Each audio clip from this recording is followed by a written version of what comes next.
Round 22 comes into sight. The critical swing games. St Kilda, Brisbane, Carlton, Melbourne, Sydney, Collingwood. David King had the ladder predictor out last night. I think you've got him addicted to that. All four of Collingwood, Sydney, Melbourne and Brisbane can still finish second with all the advantages that come with it. It's quite a remarkable year when you think about it. Professor Adam tells me there is still 576 possible combinations to the top 8. That is mind-boggling. With 18 games to play, there's still 576 combinations for the final 8. This is the rarest of home and away seasons to come to this sort of climax. So Daisy Pearson, Brenton Sanderson will set you up for it. I'm curious whether you're thinking best case or worst case for your team. It's a bit of a glimpse into a supporter's soul, I think. 0433 98 11 16. Because these swing games make the scenarios extreme. If you did study Kingy's ladders as they were rolling through last night, if Collingwood finished second, Sydney probably missed the top 4.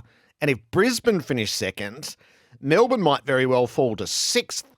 There are near unthinkable swings that are possible, and they could explode the premiership race in these final 2 rounds. So maybe a bit of word association as a heart starter for the round ahead. St Kilda. Show us what it means to you. I want to talk more about the Saints as the morning unfolds, but show us what it means to you when you take the field on Friday night. Brisbane Lions, show us that you're good enough. Walk into town, take care of St Kilda, refine your game, show us that you're good enough. The Bulldogs, defensively unsound in design and execution. The Giants, the chance to finish off a bitter rival. Adelaide, ticking off the easy beats in a late rally. North Melbourne, Ben is back and Clarko is watching. Gold Coast, still searching for that one more landmark victory. Geelong, don't fall into the extravagant hype. Carlton, it's not the last stand, but it would be heroic. Melbourne, slam the door shut. No more leaving doors ajar. Fremantle, shook off protection mode and rediscovered some verve. West Coast, into the JK void, structurally and emotionally. Richmond, starting to roll, but impacted by rolling casualties. Hawthorn have long been a tricky foe for the Tigers. Sydney, time to take the big test. Collingwood, playing ducks and swans. Essendon, don't be dialing it in at home. Can't dial it in again. That happened on the road. Don't do it at home. And Port Adelaide, don't say it for Kenny. Play it for Kenny. Ping through your word association, 0433 98 11 16. Are you thinking the best or the worst for your team in the last 2 weeks of this home and away season? Kane Cornes about to get us underway with the issues of the now and the issues of the future. All of football, it seems, is holding its breath for the Clarkson decision. It should be televised when it comes. One of his premiership players, Jordan Lewis, made the case last night on 360 why it should come in the days ahead, because the last voice these players should hear before they head off for the post-season break is the voice of Alastair Clarkson. I try and put myself in the player's shoes, and clearly at both sides there's going to be a coach that will come in. If I'm a player, let's say North Melbourne, and the season is finishing next week, at some point I would love to see the new coach of my football club inside the football club. Before I go away on my end-of-season break, I want to see who is coaching me next year, have a conversation with them, and then understand when I return that everything has been sorted out. I've met the person who'll be in charge. I mean, if they've made their decision, and let's hope they've had time and everyone's come to an agreement, I'd love to see my new coach at my exit meeting. I just think the players deserve, when they leave the football club under what's been a disastrous year for them, both performance-wise and mentally, I think if they've made the decision, they need to be introduced. So that's Jordan Lewis with his thoughts. Kane Cornes, hello. Hello, Gerard. Yeah, I agree with him. I think he's absolutely spot on. In an ideal world, you would love to see and hear and feel and have a message from the coach and to leave you with that. And also for those players that are considering their futures as well, I think it's really important. And to go further, the assistant coaches that are there as well. Spoke to Lee Adams on SENSA this morning, and he said, look, the agreement for the assistant coaches is August 1. We can't get that agreement whether we'll be here next year or not because the club doesn't know who's coaching the club. So you extend that to the staff, to the assistant coaches and to the players. I think Jordan has hit on a pretty pertinent point, and I think that will happen. I think it feels like Alastair Clarkson will make that decision, and the more you think about it, the more it's more likely to be North Melbourne from what we're hearing. Yes, so early next week, do you think that's the time to lay it out there? As soon as he makes his mind up, and as soon as everything is in place, then go. So next week would be ideal, early next week, and let's hope for the North Melbourne fans who have done it tough, and for the players and for the staff, that'll be just the boost that they need.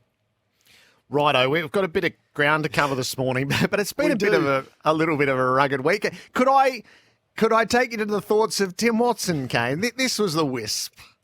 I think he is so miserable that I think he puts up the Christmas tree with all the decorations on them, gets his kids out there and puts a match to it. How can you criticise Collingwood for their over-celebration? I mean, it's ridiculous to say that they're over-celebrating. I think he's the Grinch. Oh, 100% he's the Grinch. 100%. What say you? How do you plead, Kane Cornes? No, I'm open to criticism. If you give it, you've got to receive it, and Tim has done it in a jovial way. I think there's some seriousness to what he has said, but I'll take that on board. I'm not going to back away from the comments that I made, but don't just throw it all on me because someone has had a go at you. Let's have a listen to Blighty. I would say there are so many uneducated people out there that don't know the way how a board operates. You mean Gerard's been on a board? I don't know. I don't know. No. They don't ask, what's the agenda? How far are they going to run? Are they going to play Richmond music? The board doesn't ask that question. So anybody out there, including Robbo, Gerard Whateley and anybody else that says about Mark Prosciutto or those board members, it wouldn't have gone down that far. Uneducated. Oh, no. Oh, Blighty's one of my Messiah. favourite three people in football. Oh, my 16-year-old heart just broke clean in half. Do you I hadn't now heard know that. how David Pittman feels? It was a bit rough bringing Robbo into that. That was all entirely me. I'm not sure that Robbo agrees with that. Oh, I've taken that very hard, Kane. Oh, you should. Everyone's whacking everyone. But here's the thing. You are miserable, but I'm educated.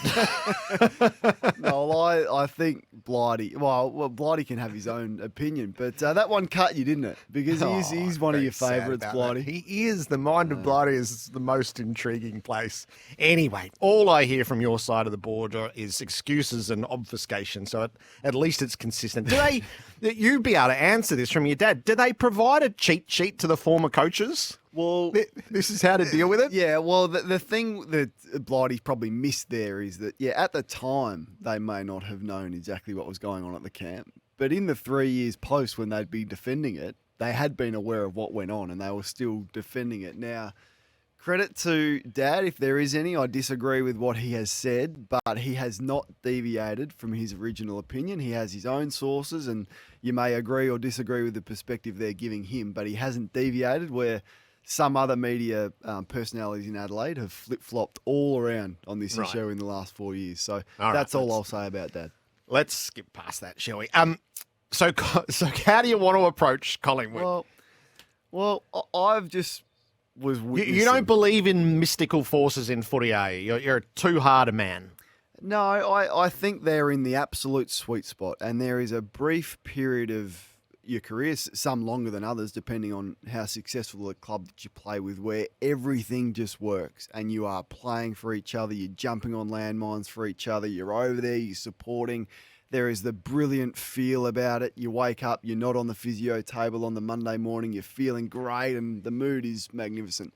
That's where Collingwood are at, and credit to them and credit to the coach for creating that environment.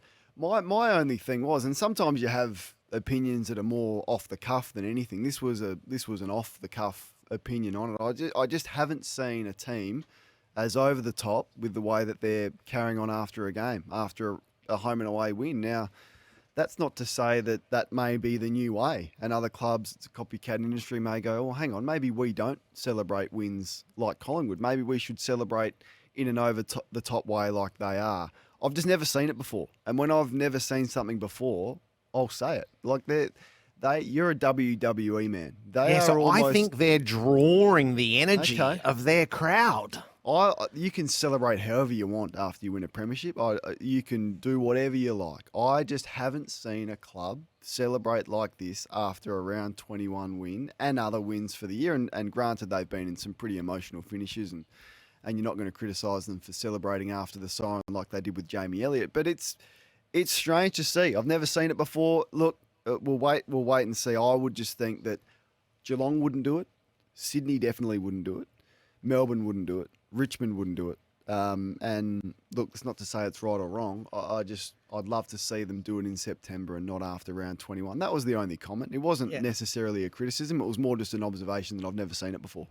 So I think unprecedented is right, because there's never been a team that's won a sequence of close games like this. So maybe there's never been a team that's had the chance to interact with its crowd quite like this. As often, yeah. Well, we'll wait and see, Gerard. And as I said, if they win in September, you celebrate however you want.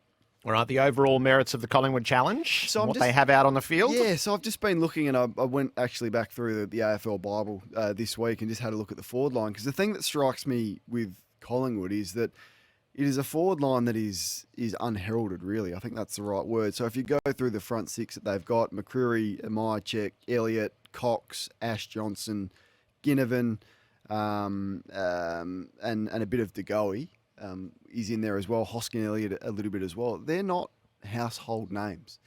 Is this the group that is going to carry you to a premiership? I don't know. And maybe it sort of compares to 2016 Western Bulldogs, where you don't have that marquee power forward that's going to kick you 50 or 60 and is going to stand up like Tom Lynch can do, or Jack Revolt would in a grand final and kick you 5. I'm not sure who out of that group would stand up on grand final day and kick you 5. So it's a different way of doing it. Now, will this stand up in September? I'm not sure, and I'm not convinced on it. So if I had one question mark about it, it would be the talent that is in their forward line, and in particular their key targets in the forward line. Ginnivan, he's kicked 32 goals. Awesome. Myercheck's kicked 36. Elliott is coming hard and is having a very good patch of form. But I don't know. I've got some question marks over whether that group is going to stand up without that key power forward in their front six. The Pies are the Mighty Ducks, joyous and hoping for a miracle. That's a nice framing of it. Well done. 0433 98 11 16. So let's stay with Collingwood for a moment.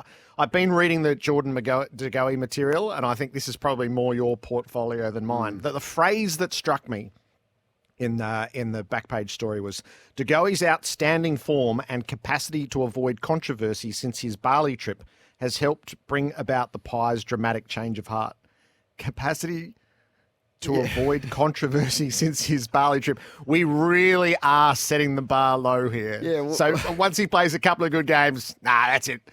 The history's all washed away. Yeah, it's amazing, isn't it? We've got short memories, and his last 2 weeks have been really good, really strong. I think his ability to win critical contests at crucial moments of games of what's been impressed me from his form. But it's been 2 weeks, so can we relax on the fact that we must sign Jordan DeGoey now? I think it's a really big decision for the club to make, and if they are to re-sign him, I think there needs to be really strict behavioural clauses in that, because it's been a disastrous year for him. So let's not forget about that. Now Collingwood's wins and their form do mask that a little bit, but he's been back for 2 weeks. His game against Gold Coast was really poor after he returned from Bali, and then he got injured and he's come back and had 23 against Port with a couple of goals and was really good against Melbourne. 25 and a goal. That's not evidence enough to me, and a body of work that says let's sign and re-sign this guy now. So I think it's a big decision to make. I wouldn't be critical of the club if they said at the end of the year, hey, you're not our guy. There's been too much damage with that, and I still think that is a possibility that happens. But the prospect that after 2 weeks of 2 solid games, you need to re-sign this guy straight away. I found that comical, really. I want to see him do it for the last 2 games. I want to see him do it for a strong finals period and really stand up during that period. I want a full commitment of what he will commit to physically and also off the field before I'd be re-signing Jordan Ngoe. And he does owe the Collingwood Football Club a lot.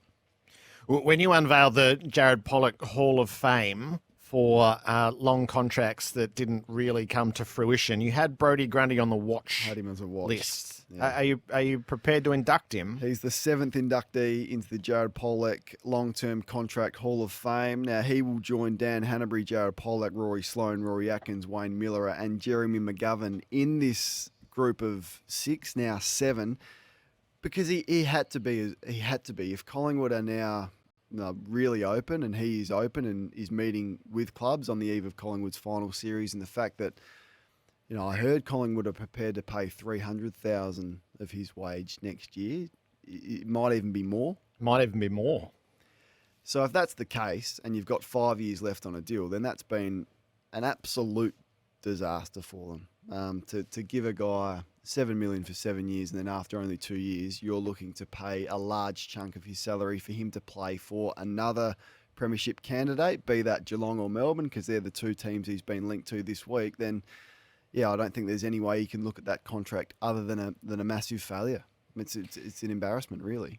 There are 2 spin-off questions to that, I think. The first one is, run the hypothetical with me. Just say Collingwood right at the end come unstuck. Say they get bounced in straight sets, and what happens is they get slaughtered in the ruck in those games. And they sit there and scratch their head and go, gee, what we could really use is an A-grade ruckman. Yeah. Run that for me.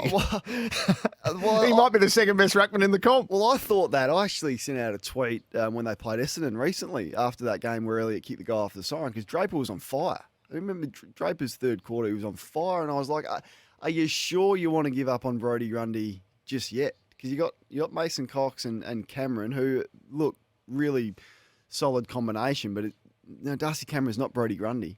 So it's a very good hypothetical to make. And then to see the potential of him running around for Melbourne. I think he works at Melbourne, because just because of Gawn's flexibility and Gawn's willingness to play a team first role. I mean, Max Gawn doesn't need the 80% touches in the ruck. He's happy to play wherever Simon Goodwin needs him, be that forward, be that behind the ball, or in the ruck. So Luke Jackson leaves. And that the proviso is that Brodie Grundy gets himself really super physically fit, which I think he can do and has done in the past. But I'd love to see him go to Melbourne. I'd love it. I think it works.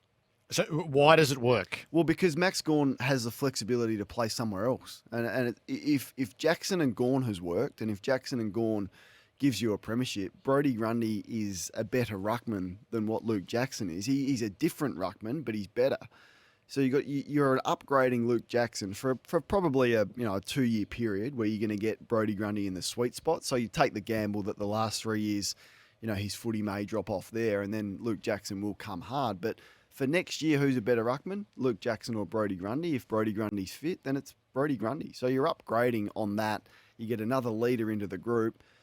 Gee, they will beat you up. Imagine the second ruckman going, I've just started with Gawn. Now I've got a fresh Brodie Grundy coming at me. And I've got Petrarca and Oliver and Viney and Harms and these animals in the midfield. I think it's outstanding. And you've got Collingwood paying $300,000 of it for him to play there. It's perfect for Melbourne. Trading a key asset to a team that's competing for a premiership against you is an interesting strategy as well, I think, if that's the way that it and pans you get out. the compensation for Jackson. So that has to be 2 top 10 picks, essentially. Like if Dylan Shields 2 top 10 picks, Jackson's got to be a really, it's probably 2 first-round picks and 1 inside the top 10.